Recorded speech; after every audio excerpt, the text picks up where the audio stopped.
Warahmatullahi wabarakatuh.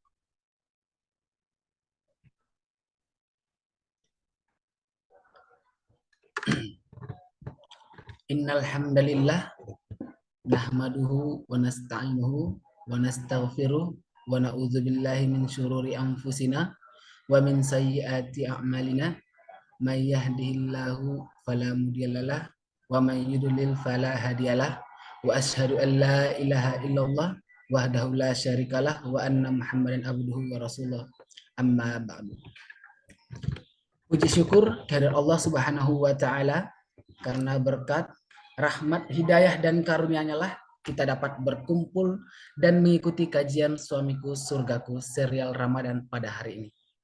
Serta salawat dan salam kepada Nabi besar Muhammad sallallahu alaihi wasallam yang mana melalui tuntunan beliaulah kita dapat menikmati indahnya Islam dan ilmu pengetahuan hingga saat ini.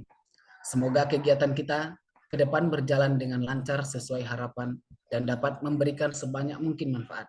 Barakallahu fiik.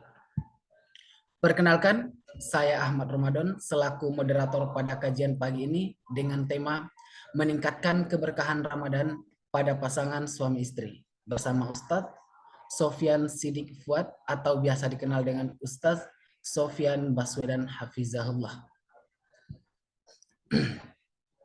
Adapun Ustadz pemateri pagi ini merupakan dosen STDI Imam Syafi'i Jember dan juga merupakan alumnus S2 S3 jurusan Ulumul Hadis, Fakultas Hadis dan Dirosah Islamiyah Universitas Islam Madinah. Kajian ini diselenggarakan oleh Suamiku Surgaku, disponsori oleh Madu Al Mubarak dengan media partner yang banyak bismillah dari berbagai akun dakwah yang tertera di layar Zoom. Kami ucapkan jazakumullah khairan kepada seluruh media partner dan sponsorship yang sudah berkenan menjadi bagian dari terselenggaranya kegiatan ini. Kepada para peserta, sebelum kajian dimulai, mari kita patuhi tata tertib yang perlu diikuti selama kajian berlangsung. Silakan dibaca via chat Zoom ini. Baik, kepada hadirin, karena berhubung Al-Ustaz belum hadir, mohon bersabar. Kemungkinan beliau sebentar lagi akan bergabung bersama kita di kajian Ramadan kali ini.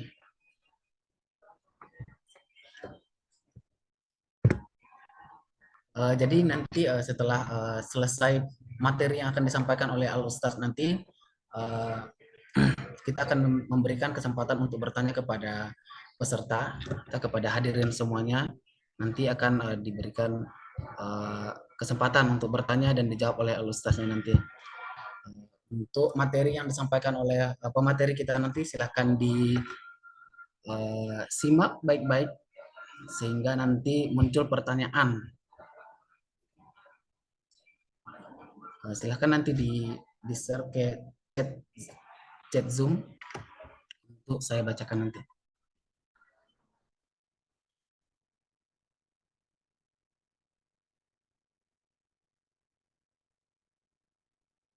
Assalamualaikum warahmatullahi wabarakatuh.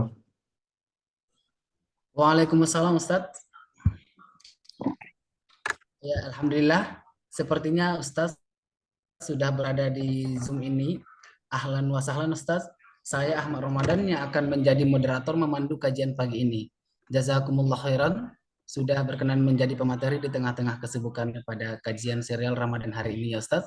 Barakallahu fiik. Insya Allah materi akan disampaikan selama kurang lebih 50 menit Ustadz. Kemudian insya Allah dilanjutkan dengan sesi tanya jawab kurang lebih 30 menit yang akan dipandu oleh saya sendiri sebagai moderator. Untuk itu, waktu dan tempat langsung saja kami persilahkan dengan segala hormat kepada Ustaz Sofyan Baswedan Hafizahullah untuk memulai materi. Tafadhol. Baik. Bismillahirrahmanirrahim. Assalamualaikum warahmatullahi wabarakatuh. Innal hamdalillah nahmaduhu wa nasta'inuhu wa nastaghfiruh wa na'udzu billahi min shururi anfusina wa sayyiati a'malina. May yahdihillahu fala mudilla lahu wa may yudlil fala hadiya lahu. Asyhadu an la ilaha illallah wahdahu la syarika lahu وأشهد أن محمدا عبده ورسوله لا نبي ولا رسول بعده.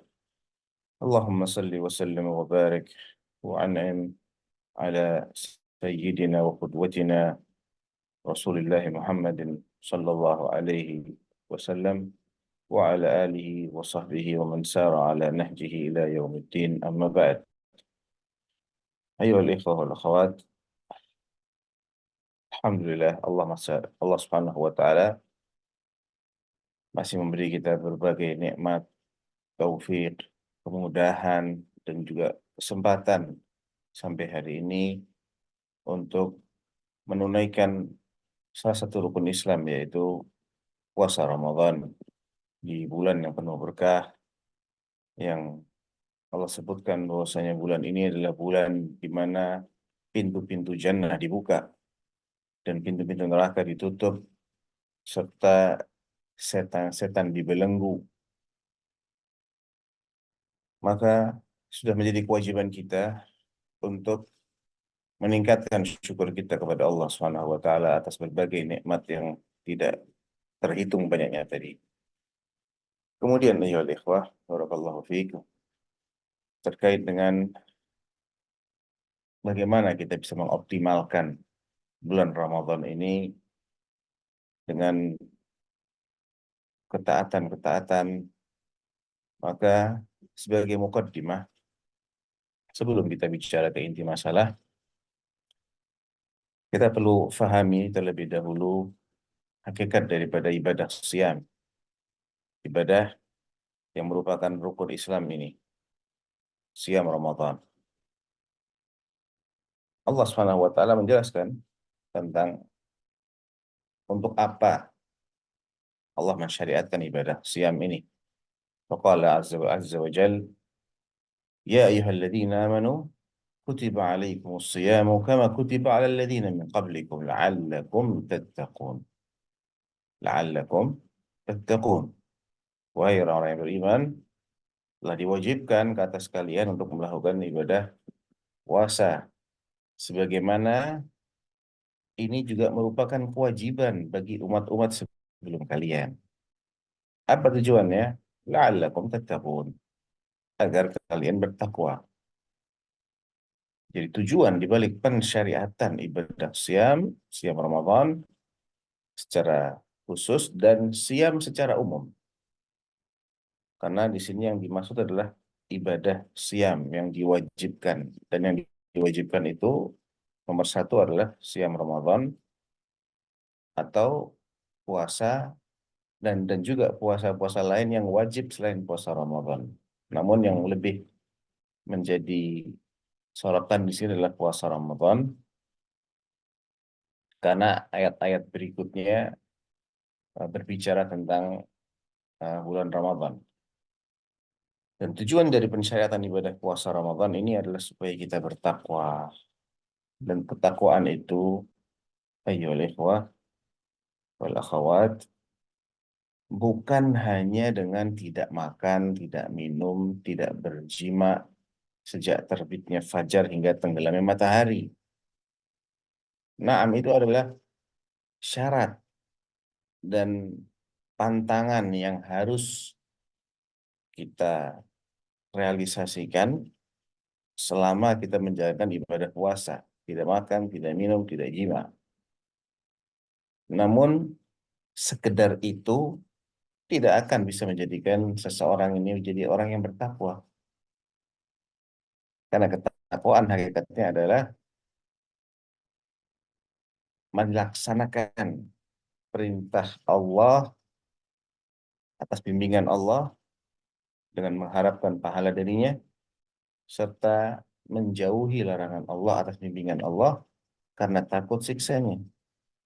Itulah takwa. Jadi harus ada ketaatan, dan harus ketaatan dalam menjalankan kewajiban maupun ketaatan dalam menjauhi yang diharamkan.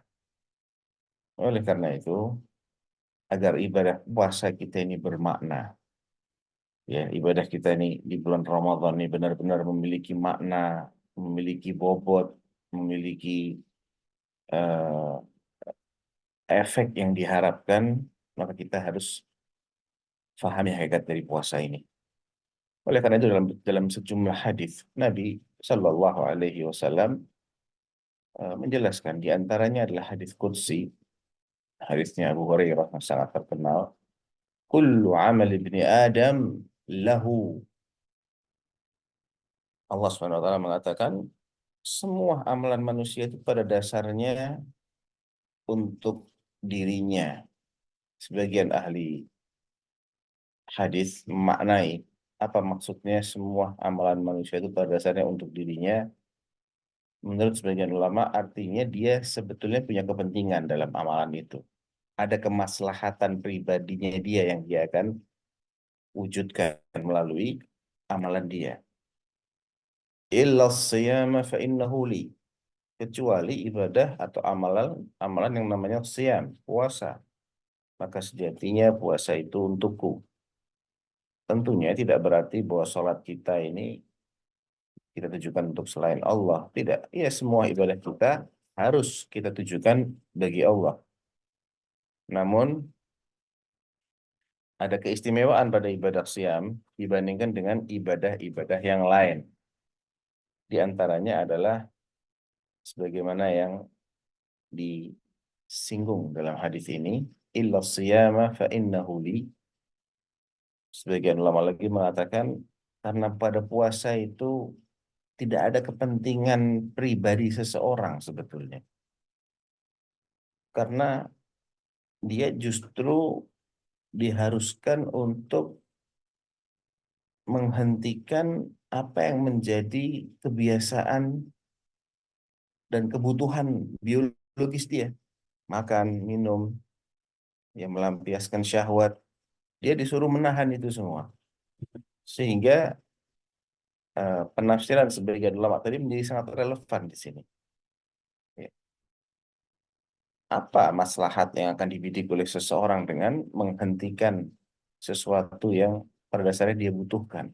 Makan, minum, dan melampiaskan syahwat. Ada juga sebagian ulama yang mengatakan bahwa makna dari hadis ini adalah setiap ibadah, entah itu sholat, ya, bersedekah, tawaf misalnya, menyembelih kurban, bernazar, berdoa, semua bentuk ibadah-ibadah yang populer di awal-awal Islam itu diajarkan oleh Rasulullah, itu pernah ditujukan oleh orang-orang musyrik kepada selain Allah. Jadi berbagai macam bentuk ibadah yang Anda sebutkan tadi itu adalah ibadah yang Allah itu seringkali dipersekutukan dengan yang lain dengan cara-cara tersebut. Ada orang yang sujudnya kepada selain Allah. Ada yang tawafnya tidak hanya mengelilingi apa yang Allah perintahkan untuk dikelilingi. Tidak hanya mengelilingi Baitullah, namun dia juga tawaf mengelilingi berhala. Ada orang yang mempersembahkan sesuatu kurbannya untuk selain Allah, ya, menyembelih untuk berhalanya misalnya. Ada yang bernazar untuk selain Allah, ada yang berdoa memanggil-manggil namanya selain Allah. Ini semua adalah ibadah-ibadah yang terjadi kemusyrikan padanya. Illa siyam, kecuali ibadah siyam. Tidak pernah Allah itu dipersekutukan melalui ibadah siyam. Tidak ada di zaman jahiliyah orang yang puasa untuk selain Allah. Tidak ada. Sehingga ini merupakan keunikan ibadah siyam. Jadi ada dua penafsiran tentang makna dari kenapa semua amalan itu sejatinya untuk manusia kecuali puasa. Fa innahu li. Sesungguhnya puasa itu untukku, kata Allah. Di riwayatnya Imam Muslim, tudha'aful hasanatu bi asyri amsalha ila 700 dhifin. Ibadah akan dilipat gandakan 10 hingga 700 kali. Illa siyam fa innahu li wa ana ajzi bihi. Kecuali ibadah yang namanya puasa ini, aku sendiri yang akan menentukan pahalanya. Jadi bisa lebih dari 700 kali. bahkan unlimited, tidak ada batasan tertentu. Nah, bagaimana kita bisa mendapatkan pahala dari siam kita tanpa dibatasi berapa banyak pahalanya itu? Caranya adalah dengan memaksimalkan kualitas puasa kita yang sejatinya disebutkan dalam lanjutan dari hadis ini. Yada'u ta'amahu wa syarabahu wa syahwatahu min ajli. Yakni dengan cara dia tidak makan, tidak minum, dan tidak melampiaskan syahwatnya semata-mata untukku, demi taat kepadaku. Jadi harus ada landasan iman kepada Allah, bahwa Allah yang memerintahkan kita untuk menjalankan ibadah saum di bulan Ramadan, dan kita mengharap pahala darinya. Kemudian setelah itu, kita wujudkan hakikat dari puasa supaya jadi orang bertakwa ini. Tidak sebatas itu saja. Puasa kita bukan hanya tidak makan, tidak minum, tidak berjima. Bukan. Maka Nabi melanjutkan dalam hadisnya, فَإِذَا كَانَ يَوْمُ صَوْمِ أَحَدِكُمْ فَلَا يَرْفُثْ وَلَا يَفْسُقْ. Maka bila mana seseorang sedang menjalankan puasa pada hari itu, janganlah dia berbuat rafath. Rafath ini perbuatan-perbuatan atau ucapan-ucapan yang tidak senonoh, ya, yang mengarah kepada hubungan suami istri misalnya, atau perbuatan-perbuatan yang diharamkan, perkataan yang diharamkan, wala yafsuq, dan jangan dia berbuat kefasikan. Jadi ada aturan-aturan tambahan ternyata. Tidak cukup kita tidak makan, tidak minum, tidak jima. Ada aturan tambahan, jangan berkata-kata yang tidak baik, dan jangan berbuat yang masuk kategori kefasikan. Lantas bagaimana ketika seseorang itu disulut emosinya di bulan saat dia sedang puasa? Fa in sabbahu ahadun au syatamah. Kalau ada orang yang mencaci maki dia, menjelek-jelekan dia, bahkan menyulut emosinya untuk berkelahi sekalipun, falyaqul inni mru'un sha'im. Maka adalah dia katakan kepada siapa? Kepada dirinya dan kepada orang itu. Sesungguhnya aku ini sedang puasa. Katakan kepada diri kita, wahai diri, engkau sedang berpuasa. Engkau tidak boleh bersikap sebagaimana sikapnya orang yang tidak sedang berpuasa. Engkau tidak boleh membiarkan emosimu terpancing begitu saja. Kau biarkan lisanmu membalas umpatan dengan umpatan, cacian dengan cacian, hujatan dengan hujatan. Kau tidak boleh membiarkan tanganmu memukul, membanting, menyakiti, dan lain sebagainya. Sebagaimana layaknya orang awam, orang-orang yang tidak dalam keadaan puasa, yang tidak mengontrol emosinya. Kita disuruh mengatakan kepada diri kita dan menyadarkan diri kita bahwa saat ini saya sedang puasa, maka sikap saya harus berbeda dengan sikapnya orang yang tidak sedang puasa. Dan dia juga disuruh mengatakan itu kepada lawan bicaranya, bahwa saya tidak akan meladeni Anda. Saya tidak akan membalas ucapan Anda dan sikap Anda tadi yang mengajak atau menyulut emosi saya. Dan makna dari puasa ini dipertegas juga dalam beberapa hadis lainnya. Hadisnya Abu Hurairah juga yang sahih. Nabi SAW bersabda, "Rubba sa'imin laysa lahu min siyamihi illa al-ju' wal 'atash, wa rubba qa'imin laysa lahu min qiyamihi illa as-sahar." Ada kalanya orang yang puasa itu cuma dapat lapar dan haus, nggak dapat yang lain. Dan ada kalanya orang yang qiyamul lail cuman dapat begadangnya saja, tidak mendapatkan pahala qiyamul lail itu sendiri. Mengapa demikian? Ya, jawabannya karena dia hanya tidak makan, tidak minum, tidak jima saja selama puasa, namun tidak menjaga lisannya, tidak menjaga perbuatannya. Sebagaimana yang disebutkan dalam hadis yang ketiga, hadisnya Abu Hurairah juga, di mana Nabi Shallallahu Alaihi Wasallam mengatakan, "Man lam yada' qaula az-zur wal 'amal bihi wal jahl, falaysa lillahi hajatun fi an yada'a ta'amahu wa syarabah." Siapa yang dalam puasanya itu tidak meninggalkan perkataan yang terlarang, seperti apa?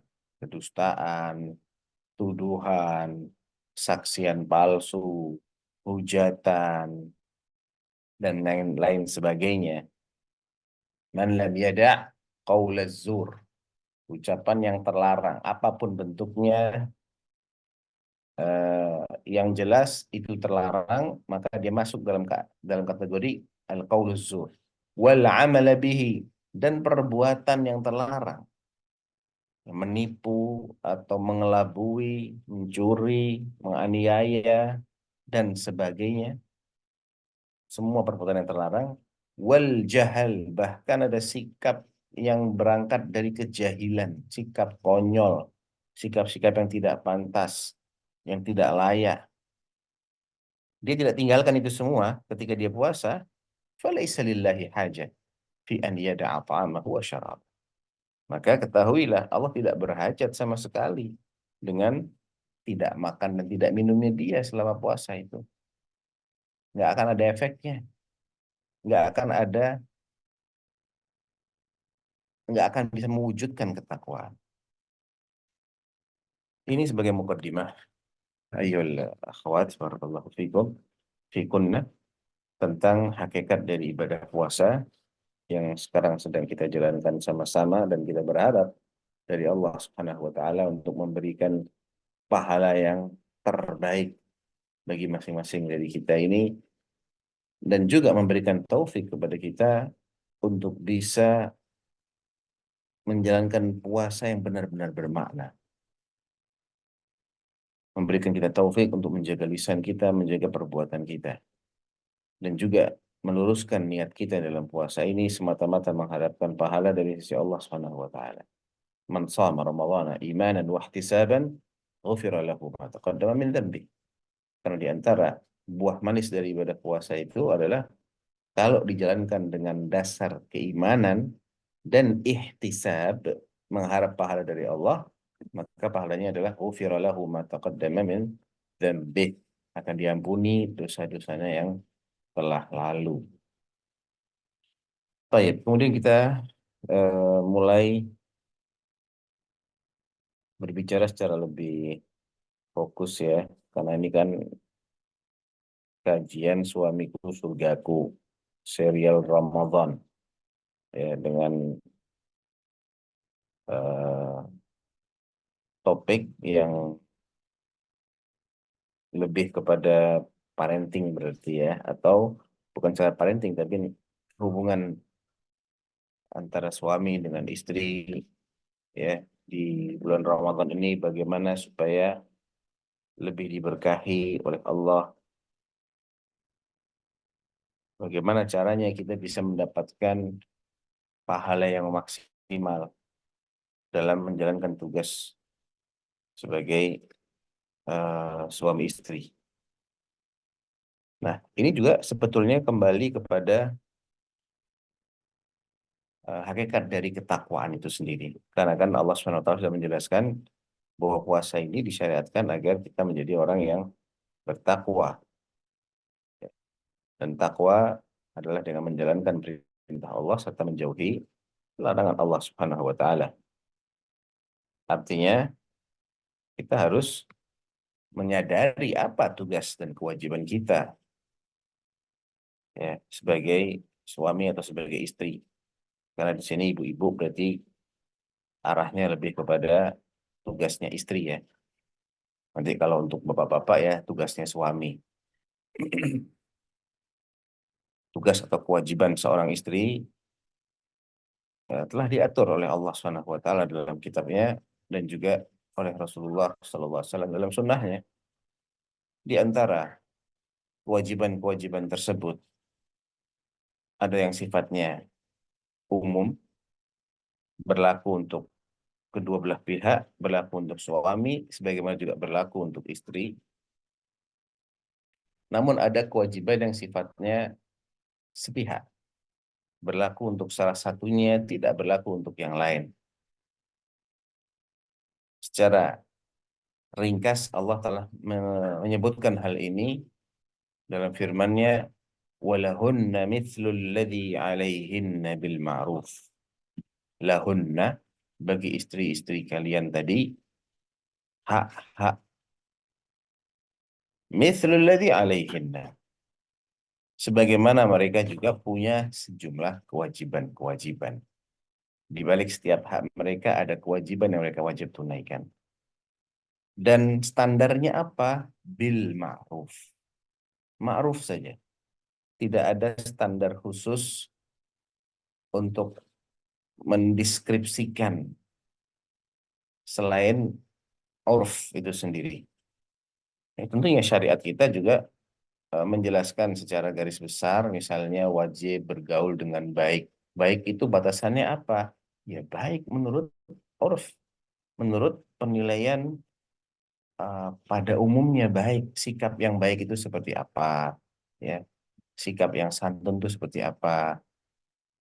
Ini merupakan sesuatu yang sifatnya urf, karena ada perbedaan bagi kalangan tertentu, di tempat tertentu, di masa tertentu, antara apa yang menjadi eh, tugasnya seorang istri, ya, detil-detilnya itu mungkin berbeda, ya, mengikuti perkembangan zaman, mengikuti tuntutan kebutuhan, status sosial, sehingga tidak mungkin dibatasi dengan batasan yang sifatnya paten.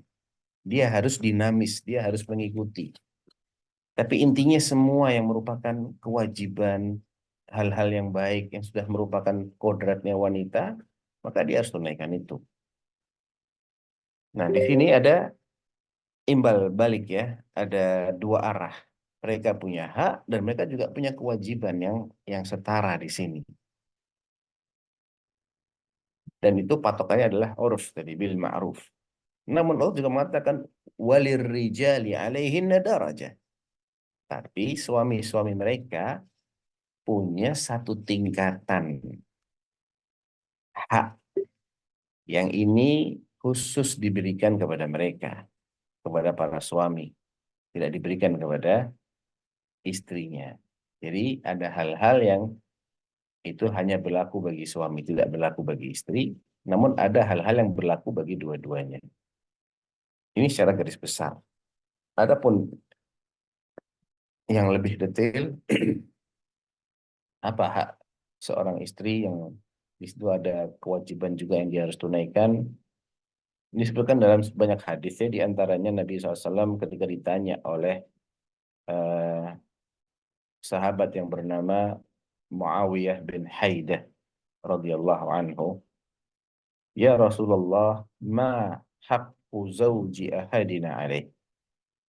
Wahai Rasulullah, apa sih hak suami kita terhadap kita? Atau hak istri kepada kita ya Rasulullah. Ini yang bertanya adalah suami ya. Bertanya kepada Rasulullah, apa sih hak istri kita dari diri kita ini? Maka Nabi mengatakan,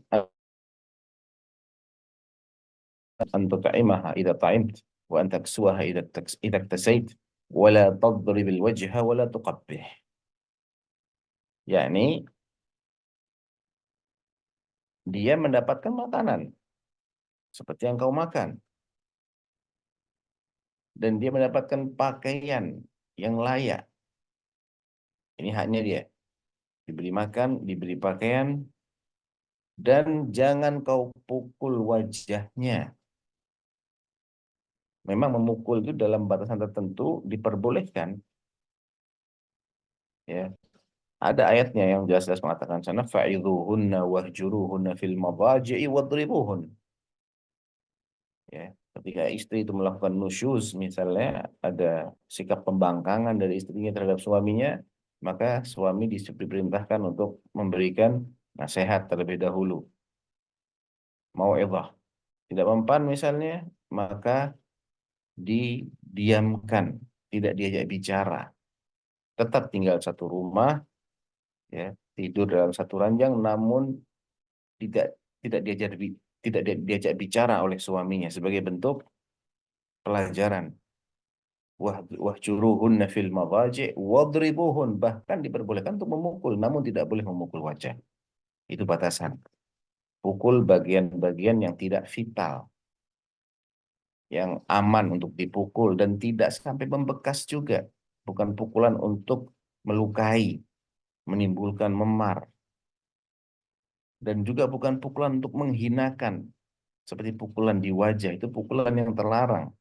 Wala tadribil wajha wala tuqabbih, dan jangan pula kau katakan kepadanya qabbahakillah. Dalam tradisi orang-orang jahiliyah, kalau marah, laki-laki marah kepada istrinya, dia akan menyebut istrinya dengan sebutan semoga Allah menjadikanmu jelek. Nah, ini juga terlarang. Mendoakan yang tidak baik untuk istri itu terlarang. Ini salah satu, ya. Artinya itu haknya istri untuk mendapatkan perlakuan yang baik. Dan di balik hak ini ada kewajiban. Dia juga harus perlakukan suaminya dengan baik. Walahunna mithlul ladzi 'alaihin bil ma'ruf. Tidak boleh dia eh, menyia-nyiakan suaminya, tidak memberikan layanan yang sudah menjadi tuntutan, kewajiban seorang istri. Ya, menyiapkan makanan, menyiapkan pakaian, memasak, ya, seperti menyetrika kalau memang tidak ada pembantu, dan tidak karena tidak ada uang yang bisa dibayarkan untuk menggaji pembantu misalnya, maka ini menjadi kewajiban istri. Kemudian mengatakan ucapan-ucapan yang menyakiti juga terlarang bagi seorang istri. Sebagaimana suami terlarang melakukan itu, maka istrinya juga dilarang untuk melakukan itu. Bahkan lebih, karena memang istri itu sebagaimana dalam lanjutan ayat itu, walirrijali alaihinna darajat. Ya, Allah melebihkan seorang laki-laki suami di atas wanita dengan berbagai kelebihan atau dengan hak-hak tertentu. Karena apa? Karena dialah yang menafkahi. Dan ketika fungsi nafkah ini dijalankan, maka hak itu muncul. Hak prerogatif atau hak spesial itu muncul. Allah berfirman di ayat yang lain di surah An-Nisa, Ar-rijalu qawwamuna 'alan nisa. Laki-laki itu yang memimpin wanita, yang mengatur wanita, yang mengayomi wanita, istrinya maksudnya. Suami itu memimpin, mengayomi, melindungi, mengatur istrinya. Atas dasar apa? Bima faddalallah ba'dahum ala ba'din wa bima anfaqu min amwalihim. Kan ada dua alasan. Mengapa laki-laki yang dijadikan pemimpin oleh Allah? Dia yang diberi hak untuk mengatur, mengarahkan, dan si istri wajib taat. Kenapa? Yang pertama, karena dialah yang menafkahi istrinya. Jadi ketika nafkah ini ditunaikan, maka hak itu harus juga diberikan. Yang kedua, yang pertama bukan nafkah, yang pertama disebutkan dalam ayat ini adalah bima faddalallah ba'dahum ala ba'din. Karena memang Allah memberikan kelebihan bagi laki-laki di atas wanita. Ya. Walaysa dzakaru kal untha. Laki-laki tidak sama dengan wanita. Allah memberikan kelebihan pada jenis laki-laki. Kelebihan ini yang sifatnya fisik maupun akal. Kekuatan fisiknya lebih, ya, kekuatan akalnya, kesempurnaan akalnya secara umum lebih, ya. Makanya dalam hadis yang lain, wanita itu, kata Nabi, kalau dibandingkan dengan laki-laki, maka kesaksiannya itu nggak akan bisa menyamai laki-laki. Kesaksian wanita hanya setengahnya laki-laki. Ini merupakan bentuk bahwa akal wanita kalau dibandingkan laki-laki itu dinilai kurang, tidak sempurna. Karena kesaksian wanita itu hanya setengah dari kesaksian laki-laki. Oleh karena itu Allah SWT tidak mengutus seorang rasul pun atau seorang nabi pun kecuali laki-laki. Ya. Dan ini menunjukkan adanya kelebihan yang memang Allah sematkan pada jenis laki-laki itu. Dan ini alasan pertama kenapa laki-laki diberi hak lebih dibanding wanita dalam masalah rumah tangga. Alasan yang kedua, wabima anfaqu min amwalihim. Karena nafkah yang mereka berikan. Dan nafkah ini pada dasarnya meliputi tiga, makanan, pakaian, dan yang ketiga adalah tempat tinggal yang layak. Makanan ini termasuk minuman di situ, pakaian yang layak, dan juga tempat tinggal yang layak meliputi ya kalau hari ini ya listriknya, ya airnya, retribusi kebersihannya, ya termasuk juga alat komunikasinya, jasa komunikasi itu juga merupakan kebutuhan yang sifatnya primer. Ini menjadi bagian dari nafkah seorang suami terhadap istrinya. Nah, inilah alasan kenapa Allah melebihkan haknya laki-laki. Sehingga laki-laki boleh, misalnya dia ingin keluar rumah, dia tidak perlu izin dulu sama suaminya, sama istrinya. Tapi tidak berlaku bagi istri. Dia harus izin sama suaminya. Ya, dia harus izin dulu. Saya mau keluar rumah. Atau dia ingin mengundang seseorang ke dalam rumahnya dia, atau rumah suaminya, maka harus orang-orang yang diizinkan oleh suaminya. Ya. Di hadis yang lain, walakum alaihinna alla yu alla yuti'na furushakum ahadan takrahuna. Dan hak kalian terhadap istri kalian diantaranya adalah supaya mereka istri-istri itu tidak memasukkan ke rumah kalian, ke tempat-tempat yang itu sifatnya privasi, ya, ke kamarnya suami, ke tempat-tempat privasinya suami, tidak ada yang boleh masuk ke situ kecuali orang-orang yang diizinkan oleh suaminya. Adapun kalau si istri memasukkan orang-orang yang tidak disukai oleh suaminya, istri telah melanggar di sini. Dan eh, dan itu tentunya ada konsekuensi, ada apa yang nanti boleh dilakukan oleh suaminya ketika terjadi pelanggaran dalam hal ini. Kemudian kewajiban untuk memberikan tentunya ada yang sifatnya al-mu'asyarah bil ma'ruf tadi ya, wa ashiruhunna bil ma'ruf. Al-mu'asyarah ini juga berlaku untuk kedua-duanya, bergaul dengan cara yang baik, ya, memperhatikan apa yang menjadi kesukaan suaminya, kemudian dia wujudkan itu. Karena ini adalah bentuk dari mu'asyarah bil ma'ruf, amal soleh yang sangat besar pahalanya. Khairu nisaikum man idza nadarta ilaiha sarratk wa idza amartaha ata'atk wa idza taraktaha hafidhatka fi malika wa nafsiha. Sebaik-baik istri kalian, kata Nabi, adalah yang ketika kalian lihat itu penampilannya menyenangkan kalian, membahagiakan kalian. Apa maksudnya? Ya tentunya dia senantiasa berdandan di depan suaminya. Ketika ada suami di rumah, dia berusaha menjaga ya agar penampilannya itu menarik, ya, menjaga kebersihan dirinya sehingga menyenangkan ketika dipandang oleh sang suami. Wa idza amartaha ata'atka, dan kalau kau perintahkan dia dengan perintah-perintah yang itu mubah, diizinkan oleh Allah, tidak ada yang terlarang dalam perintah suaminya, maka si istri menaati. Dan kalau ditinggal oleh suaminya pergi misalnya, maka si istri ini akan menjaga harta suaminya dan menjaga dirinya dia. Jadi dia pelihara harta suaminya dan dia menjaga diri. Ini adalah istri yang paling baik. Ya.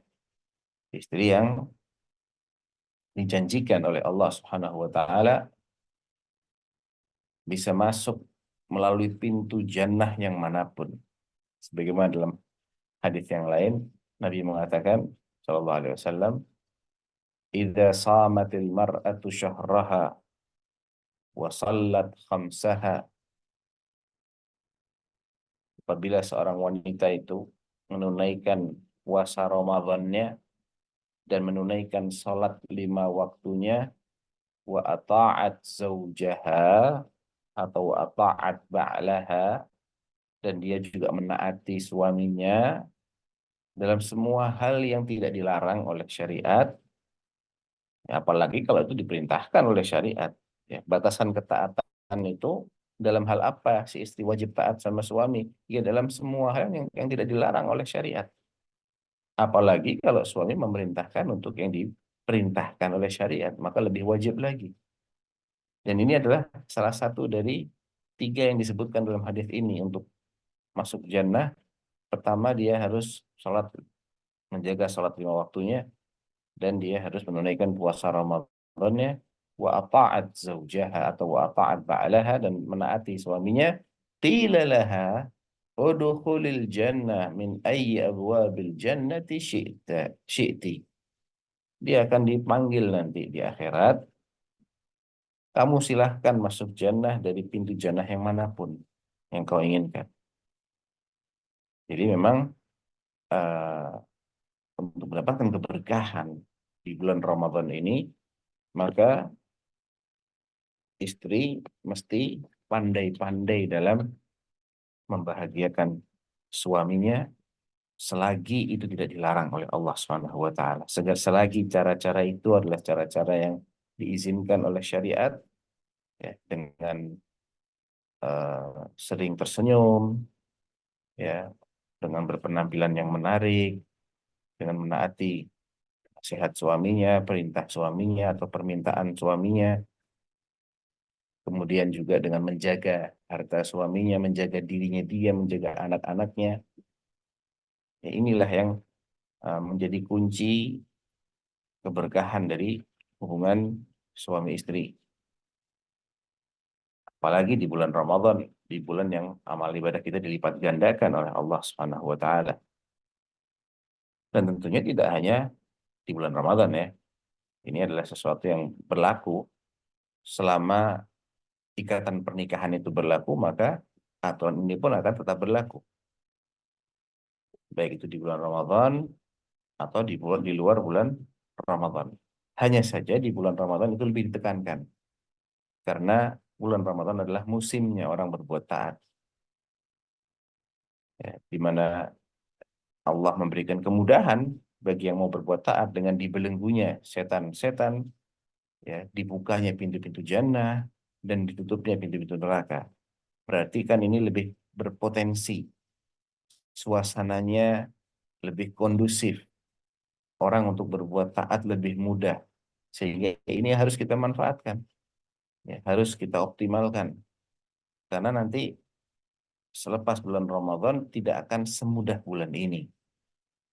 Karena sudah kembali dilepas oleh Allah.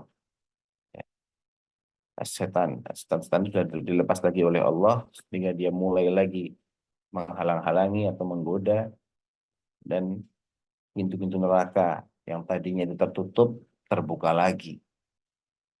Dan intinya tantangannya akan lebih berat di luar bulan Ramadan, sehingga ini perlu menjadi momentum yang kita manfaatkan sebaik-baiknya.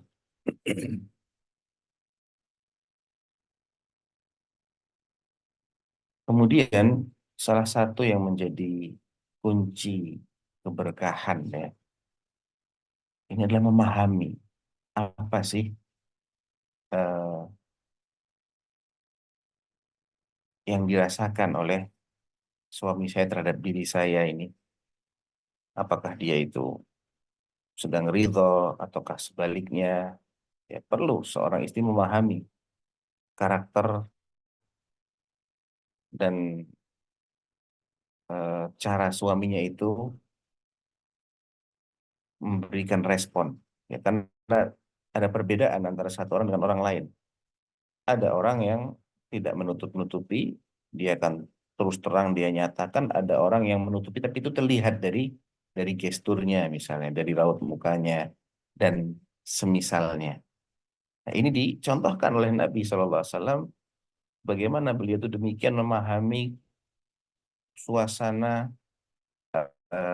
atau perasaannya Aisyah radhiyallahu anha, manakala dia itu sedang bahagia, sedang ridha, atau sebaliknya sedang ngambek.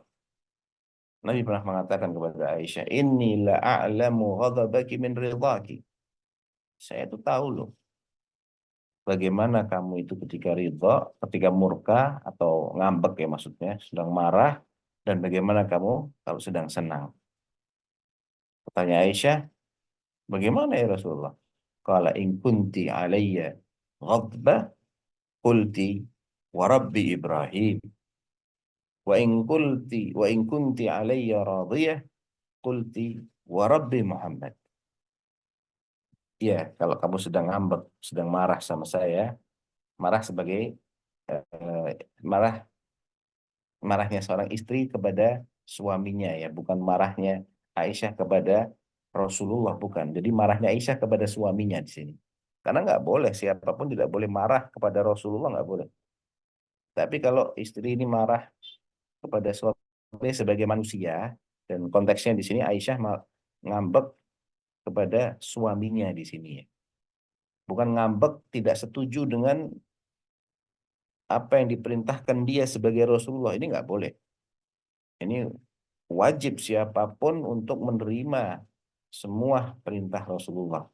Namun kadang-kadang kan ada yang sifatnya itu eh, normalnya hubungan suami istri ya. Kadang ada yang nggak cocok mungkin ya. Maka di sini Aisyah kalau dia bersumpah dalam keadaan sedang marah, dia tidak akan menyebut namanya Rasulullah, diganti dengan nama Nabi yang lain. Demi Rabbnya Ibrahim, ya, wa Rabbi Ibrahim. Bersumpah itu dengan mengatakan wa Rabbi Ibrahim. Tapi kalau sedang senang sama Rasulullah, dia akan sebutkan nama suaminya, wa Rabbi Muhammad. Demi Rabbnya Muhammad. Padahal sama saja, Rabbnya Ibrahim dan Rabbnya Muhammad adalah Allah Subhanahu wa taala. Nah, setelah dijelaskan seperti ini oleh Nabi SAW, Aisyah mengatakan, Sadaq, lam ahjur illa asma. Betul ya Rasulullah. Aku memang sengaja nggak nyebut namamu kalau lagi ngambek. Ya, yang disebut namanya Ibrahim alaihissalatu wassalam. Demikian juga Aisyah paham bagaimana suaminya ketika mengizinkan sesuatu atau tidak suka, keberatan. Nah, ini ditunjukkan ketika di suatu saat atau suatu hari, ketika itu Nabi sedang berada di kamarnya Aisyah. Tiba-tiba masuk Zainab binti Jahsh. Dan Zainab binti Jahsh radhiyallahu anha adalah pesaing terberatnya Aisyah di antara istri-istri Nabi yang lain. Bahkan disebutkan dalam hadis yang sahih, istri-istri Nabi itu terbagi menjadi dua kelompok. Ada kelompok yang dipimpin oleh Aisyah, yang beranggotakan Hafsah, Saudah, dan kalau nggak salah ada Maimunah juga di situ. Karena lupa ya, persisnya ada berapa. Ada kelompok yang kedua dipimpin oleh Zainab binti Jahash dan istri-istri Nabi yang lain. Ya, yang lain itu seperti ada mungkin ada Sofia atau alhasil ada dua kubu ya. Ana lupa detailnya di kubu pertama itu. Yang terus ada Aisyah, ada Hafsah, ada Saudah jelas. Tapi siapa lagi Ana tidak ingat. Dan di kubu yang satu lagi adalah Zainab dan istri-istri Nabi yang lain. Intinya Zainab ini termasuk di matanya Aisyah adalah pesaing terberatnya dia. Nah, biasa terjadi kecemburuan antara mereka sebagai manusia biasa. Suatu ketika Zainab ini eh, mengucapkan kata-kata yang mungkin apa ya, memojokkan Aisyah lah, kira-kira seperti itu. Ya karena terbakar oleh cemburunya. Ya, masuk dimarah-marah, Aisyah diomel-omelin sama sama Zainab ya, karena dia cemburu. Maka Aisyah melihat kepada mukanya Rasulullah. Fanadhartu ila wajhi Rasulillah sallallahu alaihi wasallam. Sebelum Aisyah membalas itu, beliau melihat dulu. Dilihat, oh, dari raut mukanya Rasulullah kelihatan beliau tidak keberatan kalau aku menjawab omelannya, dan tanda kutip ya, omelannya Zainab ini. Ketika Aisyah memahami Rasulullah tidak keberatan, maka Aisyah menjawab itu semua. Tas, tas, tas, tas, tas, tas, tas. Selesai. Apa komentar Rasulullah? Simple. Innaha binatu Abi Bakar. Hei, ini putrinya Abu Bakar. Artinya Nabi tidak tidak marah, kemudian tidak emosi, ya, tidak membesar-besarkan masalah itu. Nabi menyikapinya dengan sangat bijak sekali. Karena ini adalah sesuatu yang wajar, yang masih bisa ditoleransi. Dan ini menunjukkan perlunya istri itu memahami suasana hatinya suami itu bagaimana dari raut mukanya, dari gesturnya. Sebagaimana suami juga perlu memahami hal itu dari istrinya. Intinya ini salah satu uh, kiat atau upaya untuk bisa menjaga keharmonisan itu. Jadi dia berusaha memahami. Makanya Nabi dalam hadis yang lain menasihati salah satu wanita Ansar dengan mengatakan, adzatu ba'lin anti, kata Nabi. "Ah, engkau ini apakah wanita yang memiliki suami?" Ditanya, dijawab, "Na'am ya Rasulullah, aku punya suami." Maka apa kata Nabi? "Unzuri aina anti minhu, fa innama huwa jannatuki wa naruk." Kalau gitu kau perhatikan di mana posisimu di mata suamimu. Dalam hati suamimu kamu ada tempat apa tidak? Suamimu senang berumah tangga denganmu, merasa nyaman, menyukai, ataukah tidak? Karena dia adalah jalanmu yang akan mengantarkanmu ke jannah, atau sebaliknya bisa menyebabkanmu masuk ke neraka. Sebagaimana yang ditegaskan dalam hadis yang lain ketika Nabi mengingatkan para wanita ya di Yaumul Id, setelah sholat hari raya beliau berkhutbah secara khusus di kalangan jamaah wanita dan mengingatkan pentingnya hal ini. Ya ma'syaran nisa'i tasaddaqna fa inni ra'aitukunna aktsara ahlin nar. Wahai para wanita, kalian banyak-banyaklah bersedekah karena aku melihat kalianlah yang penghuni neraka. Ditanya oleh salah seorang wanita, "Ya Rasulullah, walima?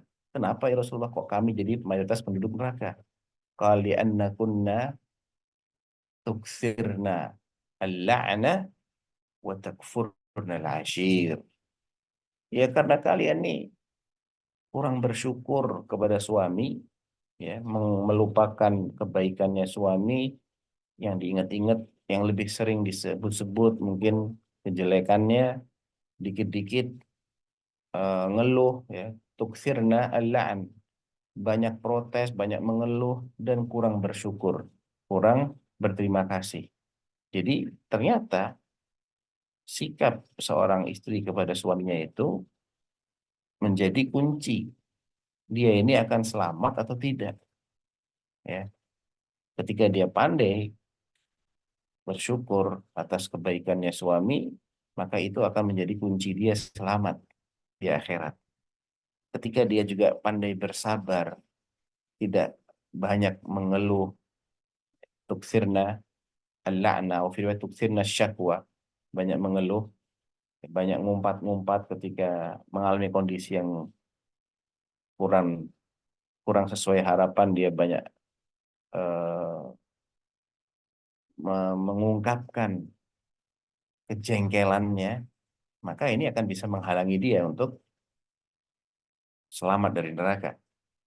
Jadi sikap terhadap suaminya di sini merupakan kunci dia. Makanya Nabi memperhatikan unduri aina anti minhu. Kalau dia menjadi istri yang diridhoi oleh suaminya, maka dia akan dipanggil. Dia menjadi istri yang menyenangkan suaminya, dilihat oleh suaminya, suaminya senang lihat dia, bahagia hidup bersamanya, maka dia akan dipanggil oleh banyak pintu jannah. Coba bayangkan. Ya. Silahkan masuk dari pintu jannah yang mana yang dia mau. Mau masuk lewat sini, mau masuk lewat sana, bebas. Ya, ada 8 pintu jannah itu. Ya, min abwabil jannati. Nah, itu bisa dia masuk dari yang manapun. Sebaliknya, ketika dia justru hanya membuat hanya pandai berkeluh kesah, kemudian mengingkari kebaikan suami, maka dalam lanjutan hadis ini, lau ahsana ahaduhum ila ihda kunna dahra thumma ra'at minha su'an thumma ra'at minhu su'an qalat ma ra'aitu minka khairan qat. Ya, sampai Nabi membuat sebuah ilustrasi bagaimana cepatnya istri-istri yang bakal masuk neraka ini, bagaimana cepatnya mereka melupakan kebaikan suami itu, sehingga kalaupun suaminya ini seumur hidup tuh baik terus sama dia, kemudian sekali aja si istri melihat suami tidak baik, ada sesuatu yang tidak berkenan dari suaminya ini, dia langsung lupakan itu dan dia mengatakan, kamu ini nggak ada baiknya. Ma ra'aitu minka khairan qat. Si istri bilang ke suaminya, kamu ini kok nggak ada baiknya sama sekali. Hanya karena satu kesalahan, maka semua kebaikan itu dia runtuhkan. Ini tentunya adalah eh, sikap yang sangat-sangat berbahaya. Jadi inti dari bagaimana agar hubungan suami istri ini berkah adalah dengan menunaikan hal-hal yang sifatnya kewajiban bersama tadi, hak dan kewajibannya ditunaikan, al-muasyarah bil ma'ruf, meliputi semua yang masuk kategori ma'ruf secara tradisi, ya, secara kebiasaan setempat, dan tentunya tidak bisa disamakan antara satu tempat dengan tempat yang lain, antara satu masa dengan masa yang lain, antara satu golongan dengan golongan yang lain, ya masing-masing punya standar yang mungkin ada perbedaan. Tapi ada juga yang sifatnya standar umum. Ada yang sifatnya standar umum, ada yang sifatnya menyesuaikan. Dan ditambah dengan uh, menyenangkan. Ya, suaminya itu apabila dilihat, kemudian taat ketika disuruh, dan menjaga dirinya ketika suaminya sedang pergi, menjaga harta suaminya. Inilah yang menjadi kunci keberkahan dalam rumah tangga, baik di bulan Ramadan, ya, khususnya di bulan Ramadan, maupun di bulan-bulan lainnya. Mungkin itu ya, secara garis besar, kan udah lebih dari 50 menit nih sepertinya. Masih tersisa ada setengah jaman. Tafadhol kalau ada pertanyaan. Nah,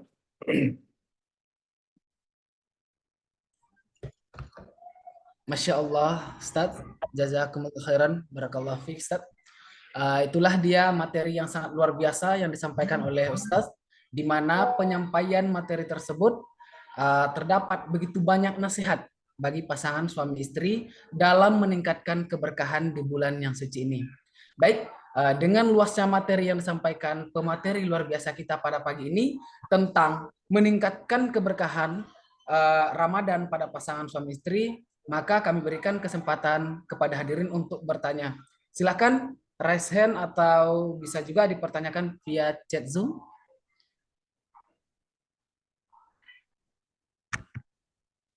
Kepada hadirin, bagi yang mau bertanya, silahkan.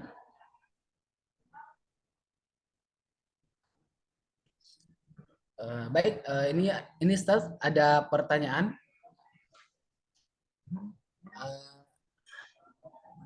dari Vindaja. Assalamualaikum warahmatullahi wabarakatuh. Semoga Allah selalu merahmati Ustaz, hafizahullah, dan merahmati kita semua dimasukkan dalam surganya Allah Subhanahu wa taala. Amin ya rabbal alamin. Ustaz, Ana izin bertanya. Di bulan Ramadan ini, Ana dan suami kebanjiran pesanan yang membuat kita diburu oleh waktu. Namun, Ana beranggapan bahwa ini ujian di bulan Ramadan. Eh, Suami juga sholat tarawih di rumah yang intinya kurang menghidupkan amalan bulan Ramadan dengan maksimal. Di sisi lain, suami Ana beranggapan bahwa ini adalah keberkahan di bulan Ramadan. Bagaimana tanggapan Ustadz dengan hal ini? Apa yang harus Ana sampaikan kepada suami Ana dengan tidak menyinggung perasaannya? Sebab Ana juga sebel Ramadan ini tidak maksimal. Barakallahu fiq, jazakumullah khairan. Ustadz? Ya ini lucu ya sebetulnya ya. Eh, Ketika dia kebanjiran pesanan, dia malah sebel gitu ya. Karena dianggap ini menghalang-halangi untuk memaksimalkan ibadah di bulan Ramadan. Padahal di sisi lain itu sebetulnya kesempatan juga ya. Kesempatan untuk orang ketika dia banyak kebanjiran pesanan, berarti kan pendapatan dia bertambah. Kalau pendapatan dia bertambah, tentunya kan dia bisa bisa bisa sedekah lebih banyak daripada hari-hari lainnya, bulan-bulan lainnya. Dan bulan Ramadan bulannya orang bersedekah juga. Anas bin Malik radhiyallahu anhu mengatakan kana Rasulullah SAW ajwa dan nas. Nabi itu terkenal paling pemurah, penyantun. Orang yang paling penyantun, ringan mengulurkan tangannya, memberi kepada orang lain. Wa kana ajwada ma yakunu fi Ramadan. Dan santun-santunnya Nabi itu adalah ketika bulan Ramadan. Ya, ketika bulan Ramadan, dia akan beliau ini benar-benar mencapai puncak kedermawanannya. Fakana ajwada minar rihil mursalah. Sehingga beliau menjadi lebih murah hati lagi, lebih banyak bersedekah daripada banyaknya curah hujan. Kira-kira seperti itu. Jadi sebetulnya kalaupun seseorang ini merasa tidak bisa maksimal untuk sholat sunnah tarawih misalnya berjamaah di masjid karena kebanjiran pesanan, itu tidak menutup dia untuk bisa beribadah dengan cara yang lain. Jadi saya belum ingin menjelaskan bahwasanya ini adalah sesuatu yang murni salah. Tidak. Belum tentu itu salah. Asalkan kita disikapi dengan yang benar, yang penting sholat 5 waktunya terjaga. Kalau nggak bisa tarawih berjamaah di masjid, tarawih di rumah, nggak ada masalah. Misalnya di awal waktu malam, dia masih sibuk dengan pesanannya, ya silahkan saja urusi orderan-orderan itu, ya. Kemudian istirahat, di akhir malam dia masih bisa qiyamul lail. Karena qiyamul lail atau tarawih itu sekalipun, sebetulnya waktu pelaksanaan yang paling afdol itu adalah di akhir malam. Sebagaimana yang dijelaskan oleh Sayyidina Umar bin Khattab radhiyallahu anhu, ketika awalnya beliau melihat di bulan Ramadan Masjid Nabawi ini ada orang sholat di sini di sana terpencar-pencar gitu ya, tidak tidak rapi, tidak terkoordinasi, maka beliau mengatakan, aku akan perintahkan agar mereka ini sholat berjamaah saja kalau begitu, sholat tarawihnya berjamaah. Maka beliau angkatlah Ubay bin Ka'ab radhiyallahu anhu untuk mengimami kaum muslimin di Masjid Nabawi sholat tarawih. Di hari berikutnya Umar melihat, wah mereka sudah sholat berjamaah diimami oleh Ubay. Artinya Umar sendiri tidak ikut sholat ketika itu. Jadi dia melihat kaum muslimin berjamaah di situ, terus dia berkomentar begini, ni'matil bid'atu hadhi. Ya, sebaik-baik bid'ah adalah bid'ah ini. Sholat tarawih yang berjamaah lagi ini. Maksudnya bukan bid'ah secara syar'i, bukan bid'ah bagi orang-orang yang selama ini tidak pernah sholat tarawih berjamaah, maka ini seperti bid'ah seakan-akan.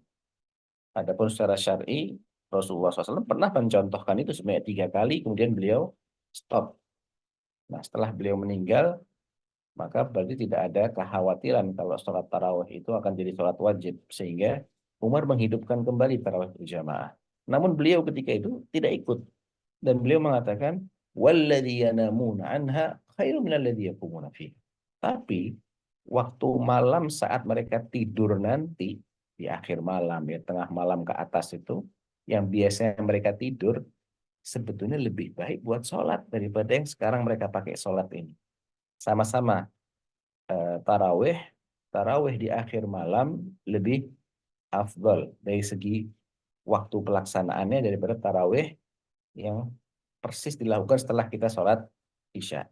Walaupun di sisi lain, tarawih berjamaah bersama imam memiliki keutamaan lain.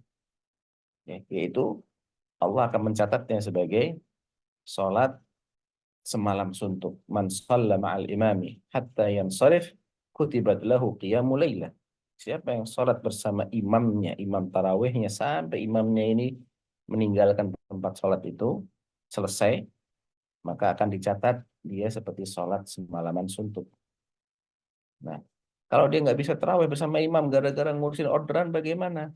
Jawabannya, dia bisa tarawih di akhir malam bersama istrinya atau sholat sendiri, bebas. Yang kedua, Allah masih berikan dia kesempatan juga untuk mendapatkan pahala sholat semalam suntuk. Bagaimana caranya? Dengan sholat subuh berjamaah. Dalam hadis yang sahih, Nabi mengatakan, Man sallal isya'a fi jama'atin faka'annama qama nisfal lail. Wa man sallal subha fi jama'atin faka'annama qama al-laila kullah. Siapa yang sholat isya berjamaah, seakan-akan dia sholat setengah malam, separuh malam. Dan siapa yang sholat subuh berjamaah, seakan-akan dia sholat semalaman suntuk. Jadi insya Allah tidak ada, tidak kehilangan kesempatan, ya tidak perlu sebel tadi ya, ibu yang nggak perlu sebel, dan doakan saja supaya itu menjadi pintu sedekah di bulan Ramadan ini, dia bisa manfaatkan apa yang rezeki yang Allah berikan itu untuk bersedekah. Yang penting yang wajib-wajib tetap terjaga. Adapun masalah waktu sholat bisa disesuaikan. Insya Allah eh, begitu ya. Allahu a'lam. Masya Allah, jazakumullah khairan, barakallahu fiik Ustaz. Ini ada pertanyaan selanjutnya. Bismillah, semoga Ustadz dan yang membantu dalam menyampaikan pertanyaan ini senantiasa dilindungi oleh Allah Subhanahu wa taala. Amin ya rabbal alamin. Izin bertanya Ustadz, Ustadz, apakah seorang istri lebih baik tetap bersama suami dengan konsekuensi suami melarang istri menghubungi keluarga istri untuk menghindari konflik rumah tangga antara suami dan mertua? Tidak disampaikan batasan waktunya kapan, hanya dibatasi hingga suami hilang rasa sakitnya terhadap keluarga istri. Kalau seperti itu, apakah istri lebih baik memilih cerai dan ikut keluarga saja? Di sisi lain, yang menjadi pertimbangan istri saat ini sudah memiliki 3 orang anak. Jazakumullah khairan. Pertanyaan ini dari Ummu Aiman. Silakan Ustaz. Ya, anak nggak bisa katakan mana yang lebih baik secara pasti ya. Kita harus lihat bentuk konfliknya itu atas dasar apa, sakit hatinya itu karena apa, siapa yang tidak boleh dihubungi di sini, apakah orang-orang yang bermasalah ataukah dia pukul rata semua keluarga istrinya nggak boleh dihubungi, padahal yang bersalah bukan semuanya, hanya mungkin salah satu saja dari mereka. Nah, artinya banyak banyak hal yang perlu digali untuk bisa diberi pengarahan yang sesuai di sini ya, karena tidak dijelaskan secara umum, hanya tidak dijelaskan secara detail, hanya dijelaskan secara umum. Ya, anak agak kesulitan terus terang untuk memberikan apakah dia harus begini ataukah dia perlu minta cerai. Tapi kaidah umumnya perceraian itu menjadi disyariatkan manakala aturan-aturan Allah dalam kehidupan rumah tangga itu tidak bisa lagi dijalankan. Ya. Fa in khiftum alla yuqima hududallah fala junaha alaihima fi waqtilati bih. Ya, kalau kalian ini khawatir sudah benar-benar aturan Allah, batasan-batasan Allah tidak bisa mereka tegakkan dalam kehidupan rumah tangga mereka, maka tidak mengapa si wanita ini menggugat cerai suaminya, minta dicerai oleh suaminya. Misal, istri memiliki hak dinafkahi oleh suami, dipergauli dengan yang baik, ya. Suami juga punya hak untuk dilayani oleh istrinya, dapat pergaulan yang baik. Istri tidak memberikan haknya suami, suami juga tidak memberikan haknya istri, dan masing-masing masih menuntut hak itu. Berarti kan masing-masing akan berbuat dosa terus tiap hari. Jadi si suami mendolimi istrinya terus, istri juga mendolimi suaminya terus, berarti hukum Allah tidak tegak dalam kehidupan rumah tangga. Karena tidak ada yang mau mengalah, dan tidak ada yang mau memperbaiki sikapnya. Nah, kalau sudah seperti ini, ya syar'inya adalah bercerai. Jangan diterus-terusin. Karena kalau diterus-teruskan, dosa terus. Nggak bisa dia menghindar dari dosa, karena dia tidak menunaikan kewajiban yang dia harus tunaikan, tapi dituntut oleh pasangannya. Berarti kan dosa terus di sini. Pasangannya tidak merelakan sikap istrinya itu, atau istrinya tidak merelakan sikap suaminya. Berarti kan dosa terus di sini. Jadi kaidahnya di situ aja. Kalau memang tiap hari isinya berbuat dosa, berbuat dosa, berbuat dosa, maka tidak dilarang istri minta cerai dari suaminya. Begitu. Jadi ini memang perlu ada pendalaman, cuman memang karena nggak didetail, jadi anak nggak bisa juga mengatakan mana yang paling baik gitu ya.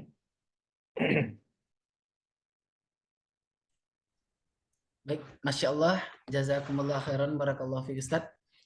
Terima kasih atas bantuan jawabannya. Semoga dapat dipahami oleh saudari tadi. Ini ada pertanyaan selanjutnya Ustaz dari Putri Ayuningsih. Bismillah, Ustaz Afwan, Ana izin bertanya. Suami Ana ingin iktikaf pada nanti di 10 hari terakhir Ramadan. Sedangkan kami masih memiliki bayi dan hanya berdua saja mengurusnya Ustaz. Apakah sebaiknya iktikaf suami Ana harus menginap full atau bisa pulang pergi, mengingat Ana sendiri menjaga dan mengurus anak kami yang masih bayi dan Ana merasa butuh bantuan. Mohon jawabannya Ustaz. Barakallahu fikum. Iya, ya perlu dikomunikasikan, karena ibadah itu eh, kadang dia memiliki keutamaan ya dari satu sisi, tapi ada ibadah lain yang lebih utama dari sisi lain. Contohnya ibadah itikaf itu memang ibadah yang Masya Allah sangat dianjurkan ya di bulan Ramadan untuk mendapatkan Lailatul Qadar, dan itu kan hanya 10 malam. Maka alangkah baiknya ketika di 10 malam ini si istri bersabar ya, dan memberikan kesempatan kepada suaminya untuk bisa itikaf secara full. Namun bila dalam kondisi tertentu, mungkin karena kondisi fisik yang lemah atau karena keadaan anaknya yang lagi sakit dan benar-benar tidak memungkinkan untuk ditinggal sendirian, maka yang paling afdol bagi suami bukan dia iktikaf 100% full, tapi dia menunaikan tugasnya sebagai orang tua, sebagai bapak di sini. Misalnya nih anaknya sakit harus dibawa ke klinik atau ke dokter, maka tidak dikatakan kamu tetap aja itikaf, kamu jangan keluar dari masjid, nanti itikafnya putus. Iya, itikaf itu sunnah, nggak wajib. Tapi kamu urus anakmu, kamu obatkan itu wajib. Kalau memang itu dalam kondisi yang mengharuskan dia untuk segera mendapatkan penanganan. Jadi jangan juga kita ini terlalu eh, kaku ya dalam menilai suatu ibadah. Ya. Yang namanya sunnah tetap sunnah. Tapi yang wajib, ya dia pasti akan lebih dicintai oleh Allah Subhanahu wa taala. Nabi mengatakan, "Innallaha katabal hasanati was sayyiati tsumma bayyana dzalik." Allah telah mencatat kebaikan dan juga keburukan dan Allah menjelaskan mekanismenya. Faman hamma bihasanatin, afwan, di hadits qudsi ya, bukan yang itu, Allah mengatakan, "Wa ma taqarraba ilayya 'abdi bi syai'in ahabba ilayya mimma aftaradtuhu 'alaihi." Ya, tidak ada amalan yang dijadikan sarana untuk mendekatkan hambaku kepadaku.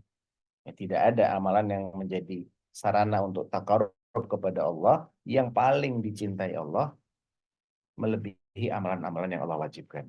Jadi amalan yang paling mendekatkan kita dan paling dicintai Allah adalah apa yang Allah wajibkan. Itu yang kita mesti nomor satu, Bang. Dan kewajiban itu bisa yang sifatnya hablum minallah dan hablum minannas juga.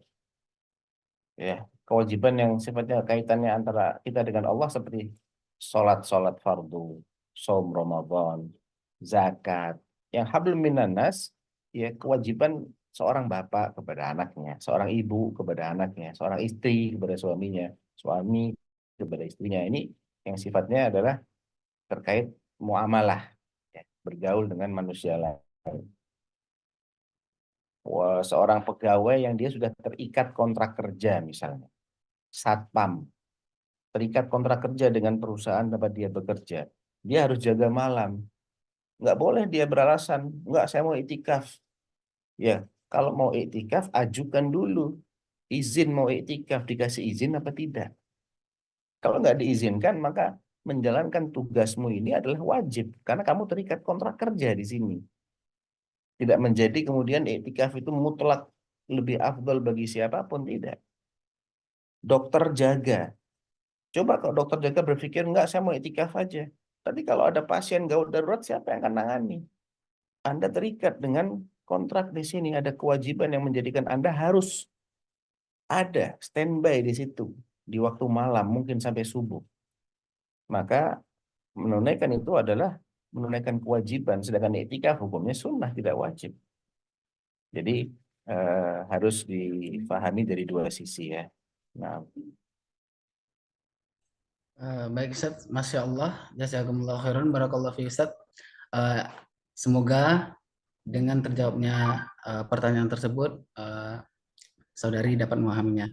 Mungkin ada satu pertanyaan terakhir nih Ustaz, dari nah, Ummu Sarah.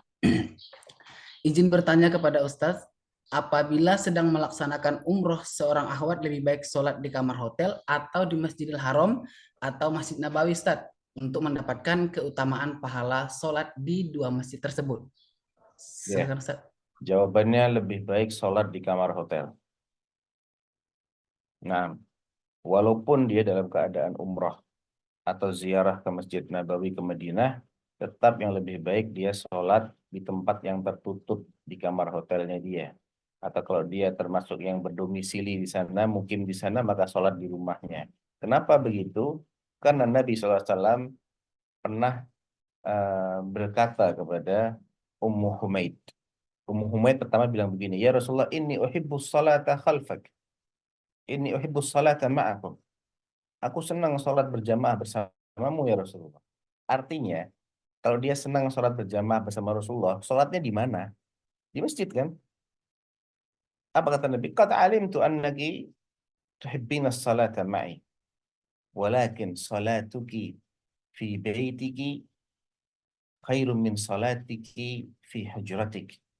Wa salatiki wa salatuki fi hujratik khairun laki min salatiki fi fina'i darik, wa salatuki fi fina'i darik khairun min salatuki fi masjidi qaumik, wa salatuki fi masjidi qaumik khairun min salatiki fi masjidi. Artinya, saya tahu kamu ingin sholat bersamaku di Masjid Nabawi ini ya, karena konteksnya di Madinah berarti di Masjid Nabawi, karena Nabi mengimami di Masjid Nabawi. Saya tahu kamu tuh senang sholat bersamaku di Masjid Nabawi. Tapi sholatmu di dalam kamarmu itu lebih afdol daripada sholatmu di tengah rumahmu sendiri. Jadi ada rumah, ada ruang tengah, ada kamar. dia sholat dalam kamarnya itu lebih afdol daripada sholat di tengah rumah. Kemudian sholatnya di tengah rumah lebih afdol daripada sholatnya di pekarangan rumahnya, di halaman rumahnya, walaupun nggak keluar dari pagar rumah. Sholatnya dia di pekarangan rumah, di tengah rumahnya, atau di halaman rumahnya itu lebih afdal daripada sholatnya dia di masjid kampungnya yang dekat dengan rumahnya. Tapi udah di luar rumah. Nah, sholatnya dia di masjid kampungnya yang masih dekat dengan rumahnya lebih afdol daripada sholatnya dia di Masjid Nabawi bersamaku, kata Nabi. Bayangkan. Nah, artinya ini berlaku umum mutlak dimanapun. Tetap dia akan mendapatkan apa yang dijanjikan, bahkan lebih dari itu. Karena makin dia tertutup, jauh dari pandangan laki-laki, jauh dari ikhtilat, makin afdol baginya. Namun, tidak boleh dilarang kalau dia mau ke Masjid Nabawi, nggak boleh dilarang memang. Yang penting tidak berdandan, tidak berhias, ya, jalan dengan sopan, tetap menjaga pandangan dia, menutup auratnya, menghindari ikhtilat sebisa mungkin, tetap harus dengan adab-adab itu. Nah,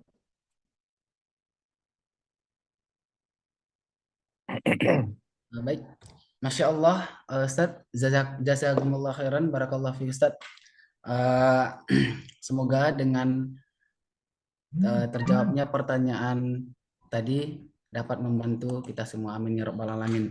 Jadi berhubung waktu kita juga terbatas, dengan apa yang disampaikan oleh Al-Ustadz dapat menjadi hal yang bermanfaat bagi kita semua dan dapat menjadi pembelajaran bagi kita semua. Amin ya rabbal alamin. Maka dengan berakhirnya kajian ini, kami mengucapkan jazakumullah khairan Ustadz, atas waktu dan kesempatannya di tengah-tengah kesibukan aktivitas Ustadz. Eh, Mungkin itu saja acara kita pada hari ini. Eh, Selamat menjalankan aktivitas kembali Ustadz. oh iya, jazakumullah khair. Assalamualaikum warahmatullahi wabarakatuh. Waalaikumsalam warahmatullahi wabarakatuh. Oke, baik.